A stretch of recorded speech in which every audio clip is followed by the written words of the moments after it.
Shalom Bapak Ibu Saudara yang dikasihi Tuhan.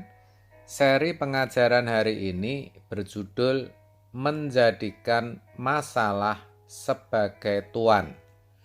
Saudara, harus diakui bahwa siapapun kita, baik kita orang kebanyakan, berpendidikan, kaya, terhormat, punya kedudukan, jabatan, semua selama masih hidup di bumi, pasti memiliki masalah. Masalah itu bisa berupa masalah dalam keluarga, bagi yang sudah berkeluarga, masalah ekonomi, masalah pekerjaan, masalah kesehatan, atau masalah yang lainnya. Intinya, pasti yang namanya masalah itu ada.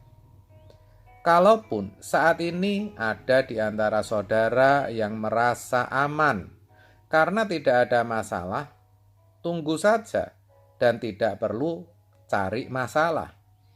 Karena masalah itu tidak perlu diundang, pasti akan datang sendiri.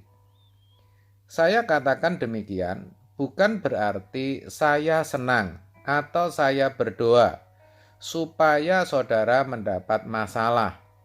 Tentu tidak, dan tidak ada niat seperti itu. Tetapi semata-mata hanya supaya kita menyadari akan hal itu dan bisa berjaga-jaga dengan baik. Sebagai orang percaya yang memiliki Tuhan, Sang Sumber kehidupan, yang menciptakan langit dan bumi, kita tidak perlu takut terhadap masalah. Maka, kalau saudara sedang ada masalah, jangan berusaha lari dari masalah itu. Iya, jangan saudara.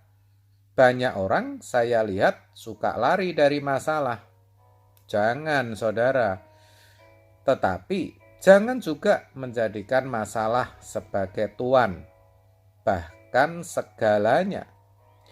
Sehingga saudara tempatkan masalah di depan mata. Dan masalah itu kelihatan jadi sangat besar yang akan menguasai dan sepertinya akan menghancurkan hidup saudara. Sampai-sampai saudara tidak lagi bisa melihat Tuhan yang jauh lebih besar dan berkuasa daripada masalah itu sendiri. Sejatinya, orang Kristen yang demikian itu tanpa sadar telah menjadikan masalah sebagai tuan yang harus dilayani, sehingga semua tenaga, pikiran, dan hati hanya tertuju pada masalah yang dihadapi. Masalah harus selalu mendapat jawaban, harus bisa selesai, bahkan sesegera mungkin. Segala sesuatu tidak lagi terpikirkan. Jangankan Tuhan yang maha besar, yang sanggup menyelesaikan masalah, pekerjaan, keluarga, bahkan kesehatan dirinya sendiri saja sampai tidak diperhatikan.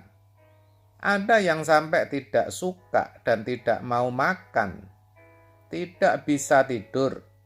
Apalagi kalau masalahnya menyangkut jumlah uang yang cukup besar, penyakit yang sangat kronis, bahkan sudah tidak ada obatnya, atau pasangan hidup yang selingkuh, yang jatuh cinta ke orang lain. Wah, sepertinya dunia sudah runtuh. Kalau sampai demikian keadaannya, berarti orang itu sudah salah karena sudah menjadikan masalah sebagai tuan. Saya berharap di antara kita tidak ada yang seperti itu ya saudara. Saudara harus ingat bahwa Kristus Yesus adalah Tuan saudara dan saya. Kita sebagai orang yang sudah ditebus, kita harus hidup bagi Dia, bukan bagi masalah kita. Itu bukan berarti kita tidak boleh berusaha untuk menyelesaikan masalah loh saudara, bukan. Dalam 2 Korintus 5 ayat 15 dikatakan demikian. Dan Kristus telah mati untuk semua orang, supaya mereka yang hidup tidak lagi hidup untuk dirinya sendiri. Perhatikan, tetapi untuk Dia yang telah mati dan telah dibangkitkan untuk mereka. Kalau saya katakan demikian, bukan berarti saya tidak setuju kalau saudara menginginkan masalah saudara selesai. Bukan, saudara. Tetapi saya mau ingatkan saja bahwa saudara tidak perlu takut dengan masalah, selama masalah itu tidak sampai membunuh jiwa saudara.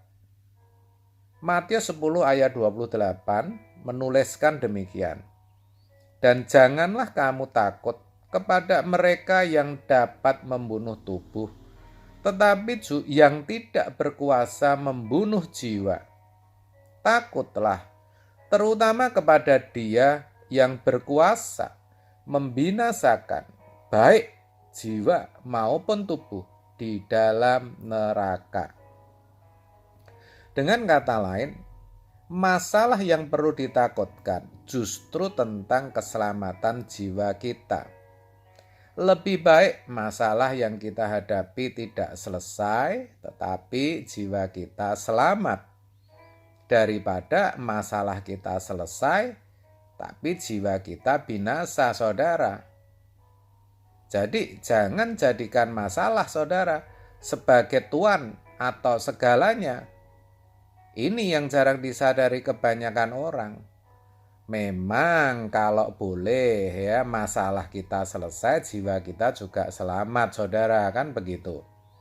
Apalagi kita tahu bahwa segala sesuatu di dunia ini tidak ada yang abadi. Jadi saya pastikan bahwa masalah saudara pasti selesai, pasti berakhir. Pandanglah Tuhan, taruhlah Tuhan di depan mata saudara, supaya yang saudara lihat itu Tuhan dan jalan keluar yang disediakannya, bukan masalah. Begitu saudara. 1 Korintus 10 ayat 13 mengatakan, pencobaan-pencobaan yang kamu alami ialah pencobaan-pencobaan biasa yang tidak melebihi kekuatan manusia. Sebab Allah setia, dan karena itu Ia tidak akan membiarkan kamu dicobai melampaui kekuatanmu. Pada waktu kamu dicobai, Ia akan memberikan kepadamu jalan keluar, sehingga kamu dapat menanggungnya. Perhatikan kalimat terakhir. Tuhan berkata supaya kamu dapat menanggungnya. Artinya, yang Tuhan mau saudara itu kuat menghadapi masalah saudara, apapun itu, seberat apapun juga, karena Tuhan sediakan jalan keluar. Sekali lagi saya katakan, Tuhan sediakan jalan keluar. Tetapi ingat, bisa saja jalan keluar dari Tuhan berbeda dari yang saudara harapkan. Tetapi itu pasti yang terbaik, saudaraku. Saya katakan itu pasti yang terbaik, yang akan mendatangkan kebaikan bagi saudara. Itu berarti melalui masalah dan jalan keluar dari Tuhan itu, saudara akan menjadi serupa dengan Yesus atau sempurna seperti Bapa. Iman saudara akan semakin sempurna. Begitu, saudaraku. Itulah sebabnya dikatakan dalam Roma 8 ayat 28. Kita tahu sekarang bahwa Allah turut bekerja dalam segala sesuatu untuk mendatangkan kebaikan bagi mereka yang mengasihi Dia, yaitu bagi mereka yang terpanggil sesuai dengan rencana Allah. Sebab itu saudara, dengan mengetahui kebenaran ini, jangan sampai lagi kita menjadikan masalah sebagai tuan dalam hidup kita. Tuan kita tetap yang mulia Tuhan Yesus. Masalah boleh ada, boleh datang dan pergi. Masalah boleh selesai, tidak selesai juga tidak apa-apa. Yang penting melalui masalah yang Tuhan izinkan, kita semakin diserupakan dengan Kristus. Akhirnya mari kita katakan bersama-sama saudara, hai masalah, engkau tidak bisa dan tidak boleh lagi jadi tuan dalam hidupku. Engkau hanya alat agar aku bisa mengabdi kepada Tuhan lebih sempurna. Amin. Tuhan Yesus memberkati.